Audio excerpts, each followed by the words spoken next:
हमने पिछली क्लास में सीआरपीसी के अंतर्गत डेफिनेशन क्लॉज शुरू किए, जिसमें हमने ब्रीफ में बे लेवल ऑफेंस, नॉन बे लेवल ऑफेंस और चार्ज के बारे में बात की। आज डेफिनेशन क्लॉज के अंतर्गत हम परिवाद के बारे में बात करें।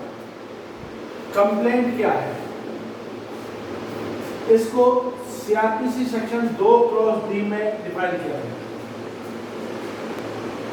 सामान्य शब्दों में बात करें तो किसी अपराध की सूचना देने का माध्यम परिवाद कहलाता है। धारा 2(d) के अंदर इसकी परिभाषा दी गई कि मजिस्ट्रेट द्वारा कार्रवाई करने की दृष्टि से मजिस्ट्रेट द्वारा कार्रवाई करने की दृष्टि से उससे किया गया लिखित और एक मौखिक कथन कि किसी व्यक्ति ने चाहे ज्ञात हो या अज्ञात हो कोई अपराध किया है।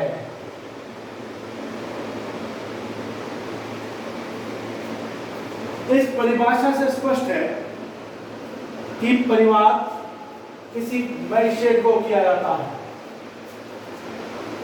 उसको लिखित रूप से या मौखिक रूप से इस बात से अवगत कराया जाता है कि किसी व्यक्ति ने चाहे ज्ञात है, यानी वो नेम्ड एफआईआर हो या नेम्ड परिवाद हो या अनेम्ड हो, जैसी भी स्थिति हो, कोई अपराध किया। इस डेफिनेशन से स्पष्ट है कि परिवाद अपराध की सूचना देने का माध्यम है।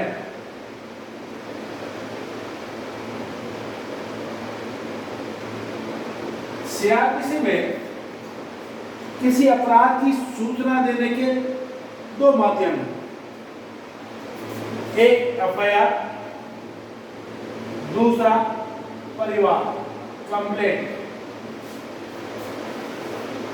इस एफआईआर और कंप्लेंट में दोनों में कुछ समानताएं हैं और दोनों में कुछ भिन्नताएं भी हैं। इनमें समानता ये है कि ये दोनों ही अपराध की सूचना देने के माध्यम है। Both are the medium of giving information of any offense. दोनों का ही उद्देश्य दंड विधि को गति में लाना होता है। इन दोनों के माध्यम से परिवादी ये अपेक्षा रखता है कि जिस व्यक्ति ने उसके विरुद्ध अपराध किया है, कॉम्पिटेंट अथॉरिटीज उसके विरुद्ध सीआरपीसी के प्रावधानों के अनुसार सक्षम कार्रवाई करे। तीसरा, दोनों में ही अभियुक्त ज्ञात या अज्ञात हो सकता है। इन समानताओं के साथ साथ एफआईआर और परिवाद दोनों में कुछ भिन्नताएं भी होती हैं। जैसे एफआईआर केवल संज्ञेय अपराध के बारे में दी जा सकती है। First information report section 154 CrPC आप पढ़ेंगे, उसमें एकदम स्पष्ट किया गया है कि एफआईआर किसी संज्ञेय अपराध के बारे में होगी, जबकि परिवाद या कंप्लेंट संज्ञेय एवं असंज्ञेय दोनों अपराधों के बारे में हो सकता है। हम पूर्व में चर्चा कर चुके कि संज्ञेय अपराध वो अपराध है जिन्हें दंड प्रक्रिया संहिता की प्रथम अनुसूची के अधीन पुलिस वारंट के बिना अरेस्ट कर सकती है या किसी अन्य प्रवृत्ति विधि के अधीन ऐसे अपराध को संज्ञेय बनाया गया है, वो मामले भी संज्ञेय मामले माने जाते हैं और पुलिस के पास विदाउट वारंट अरेस्ट करने की पावर है। जबकि असंज्ञेय अपराध में हम पढ़ के आए थे कि पुलिस वारंट के बिना अरेस्ट नहीं कर सकती। दूसरा अंतर एफआईआर कंप्लेंट में है कि एफआईआर पुलिस थाने के भाषण अधिकारी को दी जाती है। वाद साधक अधिकारी को दी जाती है, officer in charge of police station को यह सूचना दी जाती है, जबकि कंप्लेंट मजिस्ट्रेट को होता है। एफआईआर की प्रकृति अन्यायिक है। अन्यायिक इसलिए क्योंकि ये पुलिस के पास दी जा रही है, जबकि कंप्लेंट की प्रकृति क्या है? न्यायिक है क्योंकि ये मजिस्ट्रेट को किया जा रहा है। तीसरी बात, एफआईआर दर्ज होते ही क्योंकि ये संज्ञेय अपराध से संबंधित है, पुलिस तुरंत इन्वेस्टिगेशन शुरू कर देती है। तुरंत अन्वेषण करने की पुलिस के पास पावर है। 156 से लेकर 176 तक के प्रावधान हम अलग से इसमें पढ़ेंगे। जबकि कंप्लेंट अगर किसी असंज्ञेय अपराध के बारे में किया गया है तो हम असंज्ञेय अपराध में पढ़ के आ चुके कि असंज्ञेय अपराध में जब तक मजिस्ट्रेट अरेस्ट करने के जब तक मजिस्ट्रेट इन्वेस्टिगेशन करने का आदेश नहीं दे, पुलिस इन्वेस्टिगेशन नहीं कर सकती। दूसरा, पुलिस ऐसे मामलों में मजिस्ट्रेट के आदेश के बिना अभियुक्त को अरेस्ट भी नहीं कर सकती। तो कुल मिलाकर एफआईआर और कंप्लेंट दोनों ही अपराध की सूचना देने के माध्यम होने के साथ साथ दोनों ही में कुछ भिन्नताएं भी हैं, जिसके बारे में हमने भी बात की। यह प्रश्न इस पर होता है कि क्या पुलिस रिपोर्ट परिवाद मानी जा सकती है या नहीं। धारा 2D परिवाद की जो परिभाषा दी है उसमें एकदम स्पष्ट किया कि मजिस्ट्रेट द्वारा कार्रवाई करने की दृष्टि से उससे किया गया लिखित या मौखिक कथन, चाहे कि किसी व्यक्ति ने, चाहे वो ज्ञात हो या ज्ञात, कोई अपराध किया है, लेकिन इसमें पुलिस रिपोर्ट शामिल नहीं है। पुलिस रिपोर्ट क्या है? सीआरपीसी सेक्शन 2R में हम पढ़ेंगे और इसी के साथ रिपीट सेक्शन 173(2) पढ़ेंगे। पुलिस जब मामले में इन्वेस्टिगेशन करती है, वह अपनी रिपोर्ट संबंधित क्षेत्राधिकार मजिस्ट्रेट जो उस अपराध में का विचार करने में या उस अपराध की इंक्वायरी करने में सक्षम है, उसके यहाँ पर अपनी जो रिपोर्ट पेश करेगी उसको पुलिस रिपोर्ट कहा गया। और ये पुलिस रिपोर्ट धारा 173(2) में प्रस्तुत होती है। परिवार में ये पुलिस रिपोर्ट शामिल नहीं है, लेकिन किसी 2D के स्पष्टीकरण में स्पष्ट किया गया कि यदि मामले का अन्वेषण करने के बाद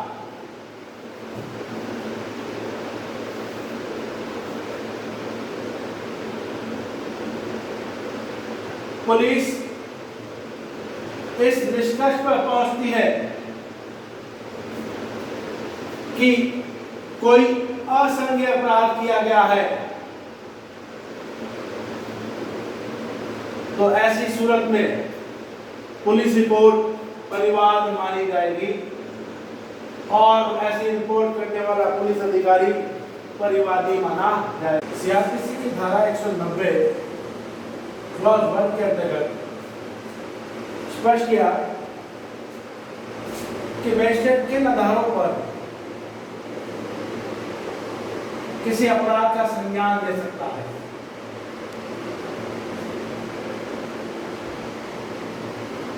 संज्ञान से क्या तात्पर्य है? Judicial application of mind. इस धारा 190 क्लॉज 1 में स्पष्ट किया कि कोई भी फर्स्ट क्लास मजिस्ट्रेट या धारा 190 क्लॉज 2 के अधीन विशेष रूप से सशक्त किया गया कोई मजिस्ट्रेट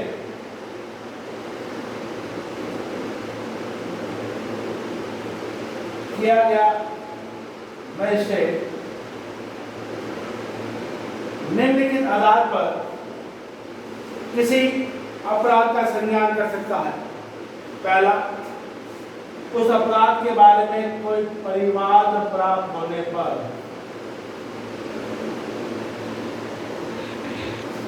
दूसरा,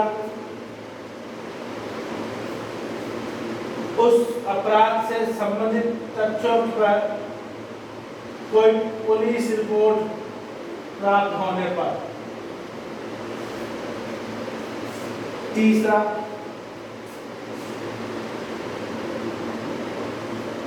किसी व्यक्ति द्वारा जो पुलिस अधिकारी से बिना प्राप्त इतला पर या अपनी स्वयं की जानकारी के आधार पर मजिस्ट्रेट किसी मामले में संज्ञान ले सकता है। 190 क्लॉज 2 में प्रावधान किया कि कोई मुख्य न्यायिक मजिस्ट्रेट सेकंड क्लास मजिस्ट्रेट को जिसको कि मामले में जांच या विचारण करने की क्षमता है वह 190 क्लॉज 1 के अधीन मामले में संज्ञान लेने के लिए सशक्त कर सकता है। जब कोई परिवार किसी मजिस्ट्रेट के समक्ष किया जाता है तब मजिस्ट्रेट धारा 200 से लेकर धारा 205 तक की प्रक्रिया का पालन करता है। धारा 200 में स्पष्ट किया परिवादी की परीक्षा, एग्जामिनेशन ऑफ कंप्लेनेंट। जब किसी मजिस्ट्रेट को परिवाद पर प्राप्त होता है तब मजिस्ट्रेट उस पर कॉग्निजेंस लेने के लिए परिवादी की और यदि कोई साक्षी उपस्थित है तो साक्षी की ऑन ओथ शपथ पर ऑन ओथ परीक्षा करेगा। वर्ड है एग्जामिनेशन। एविडेंस एक्ट में पढ़ के आप पढ़ोगे आप एग्जामिनेशन क्या होता है? Chief cross and re examination, यानी जो साक्षी को बुलाता है वो चीफ कहलाती है। प्रतिपक्षी के द्वारा जो उसकी प्रतिपरीक्षा की जाती है वो क्रॉस कहलाती है और न्यायालय की परमिशन से क्रॉस में कोई अगर ऐसा प्रश्न उत्पन्न हुआ जो चीफ में नहीं आया तो उसको स्पष्ट करने का री एग्जामिनेशन की जाती है। तो जैसे किसी मजिस्ट्रेट को परिवाद प्राप्त होगा, मजिस्ट्रेट परिवादी की और साक्षी की क्या करेगा? शपथ पर परीक्षा करेगा। इसके ऊपर उस संबंधित मजिस्ट्रेट के, परिवादी के और कोई साक्षी है तो उसके हस्ताक्षर किए जाएंगे। लेकिन धारा 200 में स्पष्ट किया कि दो परिस्थितियों में, निम्न दो परिस्थितियों में अगर परिवाद किया गया है तो मजिस्ट्रेट परिवादी की और साक्षी की परीक्षा करना मजिस्ट्रेट के लिए आवश्यक नहीं होगा। पहली बात, जहां पर परिवाद किसी लोक सेवक के द्वारा, लोक सेवक द्वारा या न्यायालय द्वारा किया जाता है। यदि कोई लोक सेवक अपने पदीय कर्तव्य के निर्वहन में कोई कार्य करता है, उसके द्वारा कोई परिवाद किया गया है, तो सेक्शन 200 के अंदर जो ये लिखा हुआ है कि परिवादी की और साक्षी की शपथ पर परीक्षा होगी, वो करना मजिस्ट्रेट के लिए आवश्यक नहीं होगा। इसी प्रकार यदि कोई मामला धारा 109 192 के अनुसार किसी मजिस्ट्रेट को चीफ जुडिशियल मजिस्ट्रेट के द्वारा मामले में संज्ञान लेने के बाद हस्तांतरित किया जाता है, तो ऐसे मजिस्ट्रेट जिसको ये मामला हस्तांतरित किया उसके लिए दोबारा से परिवादी और साक्षी की शपथ पर परीक्षा करना आवश्यक नहीं होगा। धारा 201 में प्रावधान किया कि जिस मजिस्ट्रेट को ये परिवाद किया गया, यदि वह उस परिवाद को पर कॉग्निजेंस लेने में सक्षम नहीं है, तो यदि अगर परिवाद लिखित रूप से किया गया है तो वह इस बात का प्रश्नांकन करेगा और प्रश्नांकन करके वो परिवाद लौटा देगा। और अगर यदि परिवाद लिखित रूप से नहीं है तो फिर ऐसी सूरत में परिवादी को उचित न्यायालय में जाने का डायरेक्शन देगा। धारा 202 में प्रावधान किया कि जिस मजिस्ट्रेट को परिवाद प्राप्त हुआ है या धारा 192 के अंतर्गत उसको परिवाद हस्तांतरित हुआ है और जिस व्यक्ति के विरुद्ध कार्रवाई की जानी है वो उसके क्षेत्राधिकार के बाहर है, और ऐसे मजिस्ट्रेट की राय में मामले में ये निश्चित करना आवश्यक है कि कार्रवाई करने के लिए पर्याप्त आधार है अथवा नहीं है, तो वह मामले में या तो स्वयं इंक्वायरी कर सकता है या मामलों को इन्वेस्टिगेशन के लिए पुलिस के पास भेज सकता है। लेकिन इन्वेस्टिगेशन के बाद के लिए भेजने के लिए उसकी शक्ति पर राइडर है। ये राइडर है कि यदि जिस अपराध का परिवाद किया गया है, यदि वो परिवाद एक्सक्लूसिवली सेशन ट्राइबल है, तो वह इन्वेस्टिगेशन का ऑर्डर नहीं देगा। इसी प्रकार जब तक मामले में मजिस्ट्रेट धारा 200 की कंप्लायंस नहीं कर देगा, तब तक भी वो इन्वेस्टिगेशन के लिए मामले को नहीं भेजेगा। धारा 202 की कंप्लायंस के बाद और धारा 200 के अंदर जो परिवादी और साक्षी के साथ लेने के बाद यदि उसको लगता है कि कार्रवाई करने के पर्याप्त आधार नहीं है, तो धारा 203 के अंदर उस परिवार को खारिज कर देगा।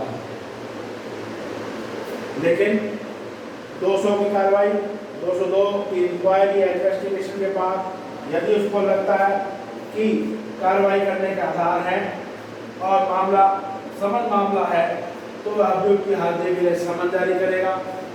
यदि मामला वारंट मामला प्रतीत होता है और जिस व्यक्ति जिसके विरुद्ध परिवाद किया गया है वो उसकी अधिकारिता में नहीं है, तो वह किसी अधिकारिता वाले अन्य मजिस्ट्रेट के समक्ष अभियुक्त के निश्चित समय पर लाए जाने के लिए या हाजिर होने के लिए वारंट जारी करेगा।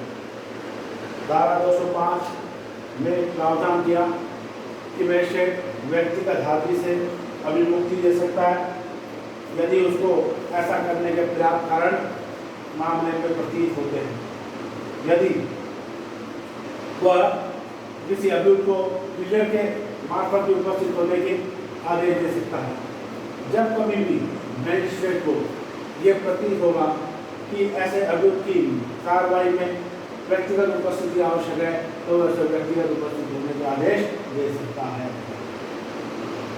नेक्स्ट परिभाषा, इस परिभाषा के इस क्रम को हम अन्य क्लास में भी आगे जारी रखेंगे।